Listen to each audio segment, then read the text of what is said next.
Morning. I'm sure there are people who are going to be wondering, are we even going to get a preview today?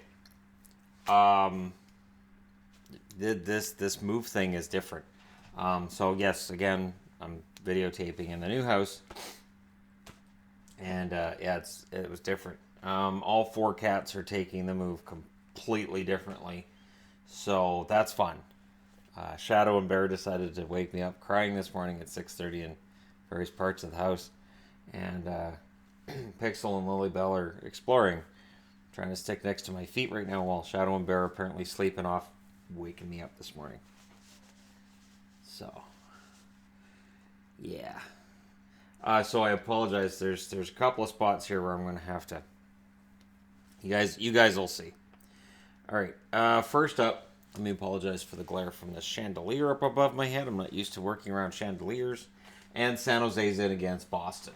San Jose Sharks 37-18-8 in against the Boston Bruins, who are 36-17-9. Now the Bruins, one of the best records in the league. San Jose, also one of the best records in the league. May the best team win. This should be a fun game. Hopefully we can get everything straightened out with Telus so I can watch it. And the road record of San Jose sits at 18-13-3. The home record of the Bruins 21-7-3. They're very good at home. February's been a good month for both teams. San Jose 8-2-1, Boston 9-0-2. So some statistical leaders. Game-winning goals, Burns and Hurdle both have 5 for the San Jose Sharks. Marchand leads the Bruins with 6. Power play goals, Hurdle and Pavelski both have 10 for San Jose. The still injured for another 2 weeks, Pasternak, 15 for the Bruins. Turnovers, Logan Couture's a plus 22. Patrice Bergeron's a plus 16. They're the leaders there. Ice time leaders, Brent Burns for the Sharks, 24:52 on average. McAvoy, 21 minutes and 46 seconds. Plus minus, top and bottom. Tops for San Jose is Dillon.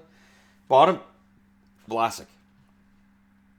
On the Boston side of things, top is Bergeron, and then the guy they just brought in, Marcus Johansson, is a minus 15. So I do this because he just arrived from New Jersey, a team where you're probably going to have a bad plus minus. Now, no confirmation on goaltenders for San Jose. I'm guessing Jones. He's 29, 12, and 5 with an 897 save percentage. Not getting into it. Dell 8-6-3 with an 892 save percentage. Yarrow Halak has been confirmed for the Boston Bruins. 16, 9, and 4 with a 924 save percentage. Tuukka Rask 28 and 5 with a 920 save percentage to round things out for the Bruins. So overall, between these two teams, both. Well, San Jose's going for it. I think Boston kind of is too with the Johansson and Coyle deals. Not as impactful, though, as the Nyquist one. I do consider San Jose to be the stronger Stanley Cup contender right now. So that's just my 2 cents. Next up, Dallas and against the Vegas Golden Knights. Dallas is 31-26-5. Vegas is 32-26-5. There was an amazing thing that happened yesterday on trade deadline. Mark Stone's picked up by Vegas, and all of a sudden, everybody's singing Vegas's praises. Now, I get it. Mark Stone is a huge pickup. His name shows up on here a lot. I'm not arguing with that. But Vegas had a lot of problems before they acquired Stone, and while Stone's going to help, it doesn't immediately mean that everything is better for Vegas. It means that they're a better team today than they were yesterday before the acquisition of Stone, but it doesn't mean everything's fantastic. There were a lot of things going on with Vegas that made me nervous. And yeah, so that's just something I noticed that everybody said, oh, the big winners are Vegas. Vegas, yep, nope, they're going for it. They're contenders again. And I'm going, wait, what? And these are pundits on TV, so I'm thinking, I get the excitement, but I'm tempering it because this is a team, we'll get into their record. On the road, Dallas is 12-6-3 at home. Vegas 17-10-4. Good record overall. I believe they've lost 7 out of 9 though at home. February, Dallas was 6-5-1. In February, Vegas has been 3-7-1. So that's part of what I'm talking about. There's been a negative downturn for Vegas. Could absolutely help getting Stone. Could turn them around. Absolutely. I won't make that assumption. Game-winning goals. Sagan leads the way for Dallas with 6. Alex Tuch leads the way for Vegas with 6. Power play goals. Jamie Benn has 7 to lead Dallas. There are 3 Vegas Golden Knights with 5, including Mark Stone. Turnovers at a +9 is Zuccarello, who's out for 4 weeks after successful surgery yesterday. And Mark Stone leads the way for Vegas with +34. Excellent numbers. Again, Stone may very well find himself in the Selke conversation, remaining in Vegas on a good team and still having these numbers. Ice time leaders, Klingberg leads the way for Dallas with a 24-minute and 43-second average. Nate Schmidt, 22 minutes and 15 seconds for the Vegas Golden Knights. Plus-minus leaders and guys trailing behind. The leader for Dallas is Sagan at +14. Trailing behind at -13 is Heiskanen. Rookie kid, that'll happen. Stone leads the way for Vegas with a +13. So that's another tick in the positive column for Mark Stone. He still has a +13, despite the fact that he played for the Ottawa Senators. Pacioretty is a -14 to finish at the bottom there. Now, goaltenders, no confirmation for this game from either team. I am guessing Bishop for Dallas. I think that's a pretty safe assumption that it'll be Bishop. He's 19-13-2 with a .924 save percentage. Hudobin 12-13-3 with a .923 save percentage. I'm expecting Marc-Andre Fleury with a 29-19-5 record, .907 save percentage. Subban's 3-6 with a .912 save percentage. So overall, the numbers, I think, favor Vegas in this one because Dallas on the road is kind of a misadventure. That being said, the game has yet to be played. All right, next up, Flames in against the New York Islanders. Now, Calgary, coming out of the trade deadline, did not pick up a goaltender, as I said they didn't need to. They didn't make any huge decisions on certain players. There was no really massive move because you don't need to when you're one of the best teams in the league. You don't. Same reason that Tampa was quiet. 39-16-7 in against the 36-18-7 and very quiet New York Islanders as well. On the road, Calgary's 19-11-2. At home, the Islanders are 18-7-4. February, well, Calgary 6-3-2. The Islanders 7-3-2. So overall, both teams playing pretty close to each other record-wise. This should be quite the game. Game-winning goals. Gaudreau leads the way for the Flames with 6. There are 6 players tied for the lead on the Islanders with 3. 6. So lots of guys who are winning them games. And they're, again, and I've said this about the Islanders before, there isn't any one line you can just shut down and say, well, we've got this game. Turnovers. Backlund leads the way with a +19 for Calgary. Cizikas has a +17 for the Islanders. He's quietly had an excellent season. Ice time, Giordano leads the way with a 24-minute and 42-second average on Calgary. Ryan Pulock has a 22-minute and 16-second average for the New York Islanders. Has also quietly developed into a pretty solid player. Plus-minus, your leaders for Calgary, Giordano and Backlund, are both at +30. Neal's at a -10. Cizikas is at +24. And Barzal is at a -10. Again, young. Your defense is normally what will develop later with these offensive dynamo players, right? Goaltending. Smith's been confirmed tonight for Calgary. Riddick will be the backup. He's 21-5-5 with a .912 save percentage. Smith 18-11-2 with an .895 save percentage. So Smith's numbers are coming up. Leonard's listed as likely, last I looked. 19-9-5 record, .931 save percentage. Grace is 17-9-2 with a .928 save percentage. Pretty solid numbers all around for the Islanders and for the Flames as well. I would lean towards the Islanders in this one, but it's really, really close. Watch that first line of the Flames. They were cold before the trade deadline. Are they going to be heating up again coming out of it, or are the Flames going to have to rely on their depth scoring again? Next up, Montreal, the Habs, in against the Detroit Red Wings, 23-31-9 Red Wings. Now, here's the thing. They lost to New Jersey last night. So Montreal, there's going to be some concern here. At 33-23-7, that's a solid record.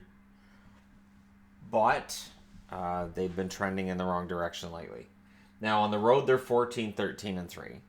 Whereas at home, Detroit is 12-16-5. So Detroit is not winning games anywhere. Road, home, doesn't matter. In February, Montreal's now 5-5-2, whereas Detroit is 4-6-2. But if Detroit wins this one in regulation, they're both 5-6-2 in the month of February. Game-winning goals, Tatar leads the way for Montreal with 4. Nielsen and Larkin both have 4 for the Detroit Red Wings. Power play goals, Tatar and Gallagher have 4 to lead the Montreal Canadiens. That's a very low number. For power play goal leader, it's very, very, very low. Leader for Detroit is Larkin with 6. Turnovers, Gallagher's at a plus 14. On Detroit, it's De La Rose with a plus 5. So this is takeaways or giveaways. And a turnover plus ratio means you're pretty good at getting the puck back and at not giving it up. And it's normally defensemen will have a low number and forwards will have a high number, usually. Ice time leaders, Weber for Montreal with 24 minutes and 1 second on average. And on Detroit, Larkin leads the way in ice time with 21 minutes, 55 seconds. Plus minus, your leader for Montreal's Danault with a plus 16. Pekka's at the bottom of the minus 13. Bertuzzi plus 9. Cholowski minus 20 for the Detroit Red Wings. So Tyler Bertuzzi, pretty good defensively. Goaltenders, no confirmation for Montreal, so I'll say Price. Although Price played last night, they could go with Niemi here. This would be one of those times where you can go with Niemi. It's a weaker opponent, but last night they had Jersey, and Jersey's a weaker opponent as well, so yeah. Price is 25-18-5 with a 916 save percentage. Niemi's 8-5-2 with an 889 save percentage. Howard's been confirmed for the Red Wings. He's 17-16-5, 910 save percentage. Went nowhere. Howard is still a Red Wing. After all these years of expectation that he might get traded, no. Bernier, 6-15-4 with an 898 save percentage. The rumor with Howard has always been that Ken Holland, A, wants to keep him, and B, wants to extend his contract. So this tells me that they probably looked at the market for goaltenders and said, we're better off keeping Howard than getting what they're offering us for him. So we'll see what happens there. Next up, LA, 23-32-7. They're done. That being said, they didn't get rid of the veterans that they were expected to. Kovalchuk's still there. He wasn't going anywhere. Carter, again, they'll trade Jeff Carter. Jeff Carter, there's been hints that he would retire if he was traded. So, why would a GM trade for Jeff Carter if he's going to say, well, I guess I could just quit? And Carter said he doesn't want to go anywhere but LA. He's happy there. And he signed a contract, so he has the right to that. Right now, LA is in Carolina. Carolina's 33-23-6. 1 point behind Montreal. Montreal loses today in regulation. You've got Pittsburgh. You've got Carolina. And you could have trouble if they both win and Montreal loses. Now, on the road, LA's 11-17-5. At home, Carolina's 16-10-4. In the month of February, LA's 3-6-3. Carolina's 9-3. Game-winning goals, Toffoli and Brown lead the LA Kings with 3. There's 4 players who have 4 game-winning goals for Carolina. Much the same as the Islanders, you don't have just one player to worry about, although Sebastian Aho has some pretty solid numbers. Power play goals, there are 3 players with 3 power play goals for the LA Kings. That is a very low number. Williams leads the Carolina Hurricanes with 8. Turnovers. Toffoli is the leader for the LA Kings with a plus 14. Martinook has a plus 25 for the Carolina Hurricanes. So pretty good defensive numbers for Martinook. Ice time leader, Doughty, who leads the league. 26 minutes and 56 seconds for the Kings. Slavin for Carolina, 22 minutes, 56 seconds. Plus minus, leader, plus 7. That's Kyle Clifford for the LA Kings. At the bottom, minus 23, Drew Doughty. Aho has a plus 23 for Carolina. Fogle, minus 14. Goaltenders, no confirmation for the Kings, so I'll say Quick. Why not Quick? Campbell's 7-11-1 now with a 925 save percentage. Quick, 11-16-5 with an 896 save percentage. Mrazek's been confirmed for Carolina, which makes McElhinney the backup. McElhinney 16-7-1 with a 923 save percentage. Mrazek's 14-12-3 with a 902 save percentage. Not bad numbers overall for Mrazek, and they seem to continue to get better as the season goes along. For Carolina, this is a big game. This is one of those you don't want to mess up because it's the Kings coming into town. The Kings are playing everybody tough for the most part and losing for the most part. The loss they had last night against Tampa, of course, in a shootout. So for somebody who qualifies those as ties, pretty solid record going into Tampa and coming out drawing even with them through overtime. That being said, now they played 65 minutes and did the shootout, and now they get to go to Carolina. I'm thinking there will probably be a surge tonight. I'd be kind of surprised if there wasn't. Being said, let's move on. Minnesota in against the Winnipeg Jets. Minnesota Wild and Winnipeg. 30-27-6 is the record of Minnesota Wild. They are looking to turn things around in against the 37-21-4 Winnipeg Jets. Now, you can look at what Minnesota's done two ways. Either they've sold off assets they didn't want to keep, or they sold at the deadline and they realized they're probably not going to win anything in the playoffs anyways. So they got what they could for the players they weren't planning on keeping around. There's a little bit of a difference there. One is we're planning on being in the playoffs. These are the best players to get there. The other one being we're not going to make the playoffs, and if we do, we're not going to make any waves when we get there, so we might as well get younger and pick up some guys with more potential, which is what I see with Donato and Fiala. Anyhow, on the road, Minnesota 16-14-1. At home, Winnipeg's 21-7-4. Still an excellent home record for Winnipeg, although they've been struggling. Now, the month of February has been bad for both of these teams. 4-6-3 is the record of the Minnesota Wild. 4-5-2 for the Winnipeg Jets. Got to turn that around. One of them is going to turn that around tonight. Game-winning goals, Eric Stahl, who just signed an extension. I'm aware of that. I saw that yesterday. I didn't have the time. I didn't have the chance to do a video on that last night. Five goals to lead the way in game-winning goals for the Minnesota Wild. On the Winnipeg side, Little and Scheifele both have 5 as well. Power play goals, Parise with 8. Power play goals, Laine with 14. So Laine with those 3 power play goals in his last 2 games and now has 14. He's 1 behind Pastrnak.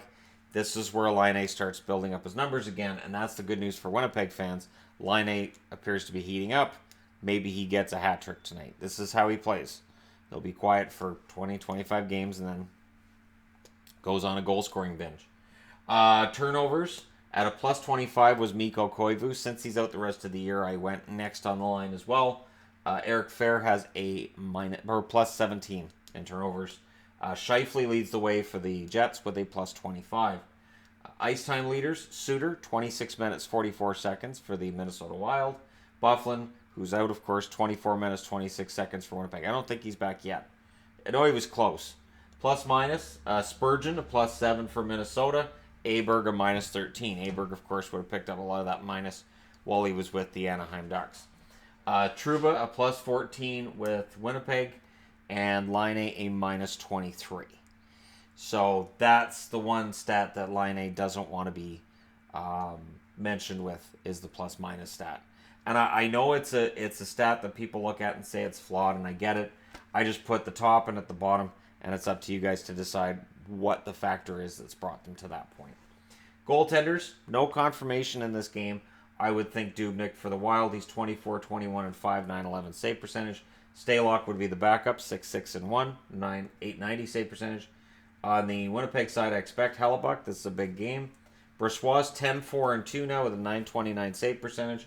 Hellebuck's 27-17-2 with a 909 save percentage. So there you go. You're all caught up for these games. Now I got to change boards. There might be a new drinking game for every time I hit this chandelier over the next couple of days until we get the downstairs.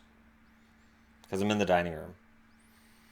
This is not optimal viewing or filming, or I guess viewing either. Anyways, thank you guys for sticking around. Up next is Buffalo and Philly. 29-25-8 is the record of the Buffalo Sabres. 29-26-7 is the record of the Philadelphia Flyers. And if a team loses this one in regulation, I'll go ahead and declare them done. Although I honestly, at this point, I think both of these teams are likely done for the year. I know that when Philly got rid of Simmons, they got somebody back who can play a similar game, not quite as likely to score 20 goals. Hartman's not as capable, but the potential is still there for him to get there. Anyways, on the road, I'm getting ahead of myself. On the road, Buffalo's 11-16-4. At home, Philadelphia's 16-12-4. February, Buffalo's 4-6-2. Not great. Buffalo is there. Philadelphia is 7-3-1. So Philadelphia has definitely been the better of the two teams this month. Game-winning goals. Skinner leads the way for Buffalo with 7. Giroux leads the way for Philly with 4. Power play goals. Skinner leads the way there as well with 8. JVR leads the way for the Flyers with 7. Turnovers at a plus 16 is Skinner. That's right. And Skinner still being with the Buffalo Sabres after the deadline tells me it is highly likely that they are trying really hard to re-sign him. There's not much point in trading a guy that you can't really replace. So I think they're probably all in on re-signing him. Nolan Patrick actually is the way for the Flyers. Turnovers of plus 10. So if Patrick never reaches that offensive ceiling, at the very least he may be an excellent two-way forward. Ice time leaders, Ristolainen with 25 minutes on average for Buffalo. Still there. The rumors of him going to Tampa. Nothing came to fruition from that. Provorov, 25 minutes and 9 seconds for Philly. Plus minus, your leaders. Skinner for Buffalo at plus 3. Ristolainen at minus 25. Radko Gudas at a plus 12 for Philly. Provorov minus 18. Goaltenders, no confirmation for Buffalo. I'll say Hutton. 16-17-4 with a .910 save percentage. Ullmark is 13-8-4 with a .909 save percentage. And Ullmark was a guy who didn't have a regulation loss not that long ago either. Now on the Philly side, they've confirmed Elliott. Elliott's playing really well. He's 7-7 now with a .917 save percentage. Carter Hart is 13-8-1 with a .917 save percentage as well. So for this game, it's win to keep your dim playoff hopes alive. I don't think that'll fit on the banner. The marquee needs something more to it than that. Some kind of big marquee banner thing. I'm tired. Okay. Next up, Ottawa 22-35-5 in against the 35-21-7 Washington Capitals. This is it's a mismatch. The Washington Capitals should win this one without a whole lot of trouble. On the road, the Ottawa Senators are now 8-21-1. At home, Washington's 18-9-5. In the month of February, the Ottawa Senators are 3-9, whereas Washington's 8-4-1. Game-winning goals, Ottawa's got 5 guys with 2. The Washington Capitals have 3 guys with 4. So there's a big difference there as well. Power play goals, Ryan has 5. I thought it was hilarious yesterday on Tim and Sid. They were naming off all these guys that have been traded out of Ottawa, and then Sid throws in at the end. And Bobby Ryan's contract is still in Ottawa. That thing they've been trying to get rid of for years, and it's true. Anyways, he's still there. He's got 5 power play goals. Colin White also has 5 power play goals for the Caps. Ovechkin with 14. Turnovers, Gibbons, newly acquired Gibbons at plus 4 is your leader. Yashkin plus 7. Ice time leaders, Shabbat at 24 minutes and 9 seconds leads the Sens. Carlson, 25 minutes, 21 seconds leads the way for the Capitals. Plus minus, your top and bottom here. Tops, Dylan DeMello with a plus 12. Lajoie, again, rookies, right? Minus 25. On the Capitals side of things, Kempney plus 22, Lars Eller minus 11. Goaltenders, I don't know, Anderson? Sure. Nilsson's 10, 15, and 1 with a 908 save percentage. Anderson's 14, 20, and 3 with a 905 save percentage. On the Washington side of things, Holtby, sure. 21, 16, and 4, 908 save percentage. Copley's 14, 5, and 3 with a 901 save percentage. And the Capitals have to avoid the trap. But that being said, the Senators sold off pretty heavy at the deadline. And the shell of a team that's been left behind, it's interesting because remember, you got the owner coming out, a couple weeks ago and going, hey, this team's going to be great in 2021. Who's going to be left in 2021 to spend to the cap on? And I wish I was making that up because here's the thing. All of your veteran leaders have said, we're going somewhere else. What message does that send the kids? Are the kids going to be like, oh yeah, when we're older and we're free agents and we're able to make all kinds of money, we're going to want to stay here? It's not a great environment to set up. And then the confrontational nature of the press conference Pierre Dorian had after. Why don't you try my job? You want my job? You want it? What am I supposed to do? Nobody likes Ottawa. Is it my fault nobody likes Ottawa? No. Boy, I tell you, I don't envy his job at all. Not in the slightest. All right. Anyways, next up. Pittsburgh. Penguins 32, 22, and 8 in against the 35, 23, and 3 Columbus Blue Jackets. This is a key game for Pittsburgh. And honestly, every game is a key game for Columbus. The difference is at 73 points. Columbus is still in good shape, and they added at the deadline. Right? Now, I'm aware they're only 1 point ahead of Pittsburgh. They're only 1 point ahead of Carolina. I still think they're in probably the best shape of those three teams. On the road, Pittsburgh's 15, 10, and 6, so you've got to watch them on the road, especially since at home, Columbus hasn't been as good, 16, 13, and 2. In February, Pittsburgh's 5, 5, and 2, so they're going to want to improve that. And in February, Columbus 7 and 4. So it's been getting better lately, and we'll see how it goes tonight with them at home against Pittsburgh. Game-winning goals, Kessel leads the way for Pittsburgh with 6. On the Columbus side, Atkinson and Panarin both have 7. Power play goals, there are 3 players with 8 for the Penguins. On the Columbus side, Atkinson has 7 to lead the way. And the power play for Columbus has been a story for years as well. Turnovers, Aston Reese leads the way at a plus 10 for the Pittsburgh Penguins. You would expect a higher number for the Penguins, but no. Anderson leads the way for Columbus with a plus 25. Ice time leaders, Letang leads the way for Pittsburgh at 25 minutes 55 seconds. Jones, 25 minutes and 53 seconds. You'll notice that I forgot the ice time thing for these teams, and I remembered at the last moment. Plus minus, your leaders, and at the bottom, Dumoulin, who I understand is out with a concussion, plus 27 to lead the Penguins.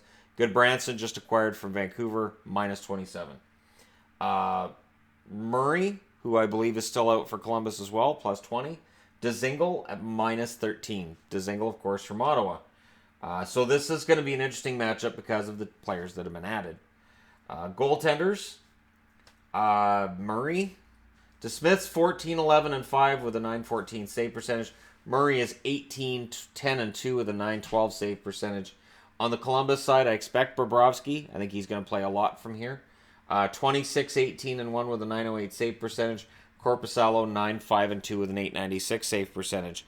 And I do wonder for Columbus, in the event that they were to fall in the first round again, and if Bobrovsky and Panarin both walk away and they get nothing back, does that mean that Kakalainen's job could be in jeopardy? That's a question I have coming out of the deadline. Like, I'm all for going all in if you're Columbus because they've never won anything. They need to win something in the playoffs. But it's dangerous rolling the dice when you know Panarin's not coming back and Bobrovsky's highly unlikely. So that's going to be an interesting one. All right, next up, Nashville. 37, 23, and 5, and against the 33, 23, and 6, still red hot St. Louis Blues. Now, if Nashville's going to put St. Louis to rest, they can start with a win tonight. Now, Now Nashville's currently first in the division. The thing is, Winnipeg's got 3 games in hand. So if Nashville loses this one in regulation and the Jets win theirs, that really hurts their chances of finishing first. They'll have 16 games left. The Jets with 19, and the Jets would be ahead of them. Yes, you have to win your games in hand, but when it's 3 of them, it makes me kind of feel like I'm going to favor the team that hasn't played as many games. Now on the road, Nashville is 16-11-4 at home. St. Louis is now a respectable 16-13-2. Not that long ago, we were looking at their home record, and it was pretty sad. In February, the Nashville Predators are 7-5-1, whereas St. Louis 11-1-1. They have been busy this month. Game-winning goals, Granlund, the newly acquired Granlund, has 5. Arvidsson has 5. On the St. Louis Blues, there's 3 players tied with 4 each. Power play goals, Boyle with 6 leads the way for Nashville. Tarasenko has 11 for the St. Louis Blues. Turnovers, Sissons has a plus 13 there. O'Reilly has a plus 49. So Ryan O'Reilly, when you're looking at his numbers, and you're looking to say, you know what, he deserves more recognition for some of the things he does, plus 49 on your turnovers is a good one to look at. Plus minus, Bonino leads the way for Nashville with a plus 26, and Simmons has a minus 20 coming over from Philly, minus 20. But, Philly's leader is only a plus 12, and that's Gudas. So the Flyers have been a negative a lot this year. I don't put a lot of that on Simmons. O'Reilly leads the way for St. Louis with a plus 23. Maroon has a minus 9. Ice time leaders, Yossi with a 25-minute and 8-second average for Nashville, and Pietrangelo for St. Louis, 23 minutes and 46 seconds. Goaltenders, no confirmations on these yet. Rene, it's a big game.